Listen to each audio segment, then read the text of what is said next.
దేశం ఉందో ఎక్కడికైతే దాన్ని తీసుకెళ్ళి మేపలో అక్కడ తీసుకెళ్ళి దాన్ని మేపడానికి ఇష్టపడతాడు. అంతేగాని గొర్రెలు ఇష్టాంతానికి వెళ్ళిపోతే చూస్తూ ఉంటాడు. ఎందుకంటే వెళ్ళిపోయి చూస్తూ ఉంటాడు. రెండోది కూడా వెళ్ళిపోతుంది, మూడోది కూడా వెళ్ళిపోతుంది. మీరు కూడా రాకుండా మీ జీవితాలు ఉన్నాయేమో. జాగ్రత్త, ఇష్టాంతానికి వెళ్ళిపోవడానికి కాదు, యేసుక్రీస్తు వాక్యము ద్వారా నడవాలి. ఆ వాక్యం ద్వారా మీరు జీవించాలి. ఆ వాక్యాన్ని అనుసరించి జీవించాలి. ఆ వాక్యం మీకు ఎవరై ఉన్నారో ఆయన అధ్యక్షులుగా ఉండాలి. ఒకప్పుడు పాపానికి అధ్యక్షులుగా వహించాము. పాపం మన అధ్యక్షులుగా దాని అధ్యక్షులు మనం జీవితం అదేం చెప్తారు నడిచాం. కూర్చోమంటే కూర్చున్నాం, తిట్టమంటే తిట్టాము, ఆ తినమంటే తిన్నాము, అబద్ధాలు ఆడమంటే మోసం చేయమంటే చేస్తాము. కానీ ఇప్పుడు మన దేవుడు ప్రేమ చూపెట్టే దేవుడు, మంచి పెట్టే దేవుడు. ఇప్పుడు మీ బ్రతుకు మారిపోవాలి. పాపం బ్రతుకులా ఉంటే నడదు, ఎన్నాలంటే జీవితం ఉంటే నడదు. చాలా మంది జీవితానికి మారు. ఎన్ని చెప్తారు సరే ఎలా ఉంటుందంటే ఆ జీవితాలు మార్పు అనేది ఉంటుంది. ఇప్పుడు అధ్యక్షుడు ఎవరు? యేసయ్య గారు చెప్తున్నారు. ఇప్పుడు ఎలా నడవాలి, ఏం చేయాలి? ఆయన ఇష్టానుసారంగా నడవాలి. లేదంటే ఏమవుతుంది దారి చెప్పండి, దారి చెప్పడానికి కొట్టాలి వస్తారు. గొర్రె దారి చెప్పుకొని ఏం చేస్తాడు? ఆ గొర్రెలు మీద మాత్రం ఓ దెబ్బ కొడతాడు, ఇలా తోలుతాడు, తోలి మళ్ళీ మనలో కలుపుతాడు. నువ్వు కూడా అలా తప్పిపోతే జాగ్రత్త, దేవుడి దగ్గర నుంచి తప్పించుకోలేవు. మనుషుల దగ్గర నాకున్నానే చేయొచ్చు, కానీ దేవుడి దగ్గర నుంచి నువ్వు నేను ఎవరు కూడా ప్రపంచంలో ఏ వ్యక్తి కూడా తప్పించబడలేవు. చాలా మంది జీవితాల్లో యేసయ్య అధ్యక్షులుగా నడవడానికి ఇష్టపడాలి. సంఘం అలాగే నడవాలి, శావుడు అలాగే నడవాలి, విశ్వాసులు కూడా అలా నడవాలి, నీ కుటుంబం కూడా అలాగే నడవాలి. ఆమేన్. ఈ కుటుంబం కూడా దేవుడు అధ్యక్షులు నడవాలి. నువ్వు ఎక్కడికి వెళ్తున్నావు దేవుడికి చెప్పేద్దారా?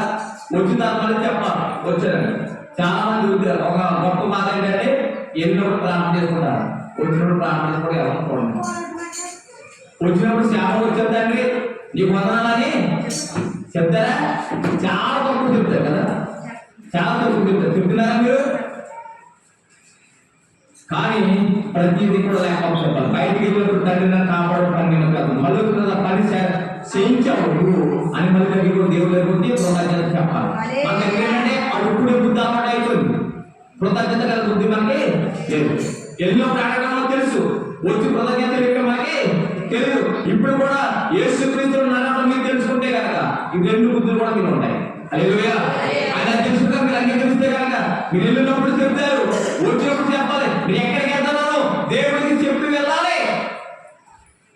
నీ భర్తకి ఎలా చెప్తున్నావో, నీ భార్యకి ఎలా చెప్తున్నావో, నీ బిడ్డకి ఎలా చెప్తున్నావో, వాళ్ళకందరికంటే అధికుడు అధ్యక్షుడు అందరం నడిపిస్తున్న సృష్టికర్తకి నువ్వు చెప్పి వెళ్ళాలి. అలా చెప్పేస్తున్నారంటే అలా చెప్పేస్తున్న వాళ్ళు ఎంతమంది ఉన్నారు?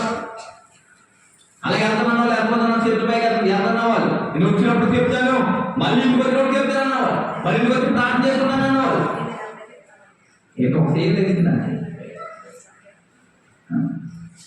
ఒక్కరే కనిపిస్తాను అంటే కర్మలంతా ఏంటంటే ఎన్నోప్పుడు ఆడటం తప్ప వచ్చినప్పుడు కృతజ్ఞత.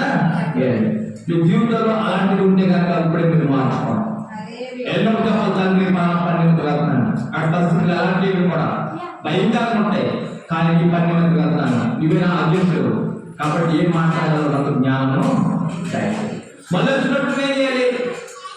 మళ్ళీ వచ్చిన తర్వాత ఆ పని మనకు అయితే పని అయిపోతుంది. తండ్రి ఎప్పుడు తండ్రి ఇంకా కొంచెం ఇబ్బంది ఉంది ఆయన, నువ్వు మాట్లాడుతున్నాయని మళ్ళీ మనము ప్రారంభించాలి. ఇది లేదు మనకు కదా, ఈ జీవితం మనకు లేదు.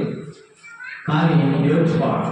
ఒకరి దగ్గర అధ్యక్షులు ఉన్నాం అనుకోండి, ఒకరి దగ్గర మనం పని చేస్తాం అనుకోండి, మనం ఎంత జాగ్రత్త ఉంటామండి. అది కేకైతే వెళ్ళాలి, అది కూర్చోమంటే కూర్చోవాలి, నిల్చోమంటే నిల్చోవాలి. మరి సృష్టించిన సృష్టిలు అంటారు ఎలా ఉండాలి? 10 గంటే 12 12 గంటే 2 దేవుడు అంటే లెక్కలేదు.